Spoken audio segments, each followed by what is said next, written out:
ఆ యాత్రలో వెళుతూ ఉన్నప్పుడు ఏముందంట, తన ముందు క్రాస్ అంటే సిలువ తన ముందు కనబడుతుంది. The cross before me, the world behind me. క్రీస్తును వెంబడించేటువంటి అనుభవం కలిగినటువంటి వారికి ఉండవలసిన గొప్ప అనుభవం ఏంటంటే, మరి నా ముందు సిలువ ఉండాలి, నా వెనక లోకము దాని యొక్క ఆశలు ఉండాలి.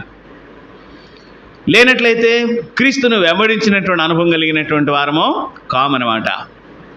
వెనుతిరగను వెనుతిరగను అని చెప్పుకుంటున్నాడు. No turning back, no turning back. వెనుక తిరిగే పరిస్థితే లేదు ఇంకా. అది ఒక గొప్ప విశ్వాస జీవితం యొక్క మరి సాక్ష్యంగా మనం ఈ పాటలో చూస్తూ ఉన్నాం. ప్రియులరా, ప్రభు యొక్క పరిశుద్ధమైనటువంటి బలను మరొకసారి సమీపించడానికి ఇష్టపడుతున్నాం. ధన్యులం.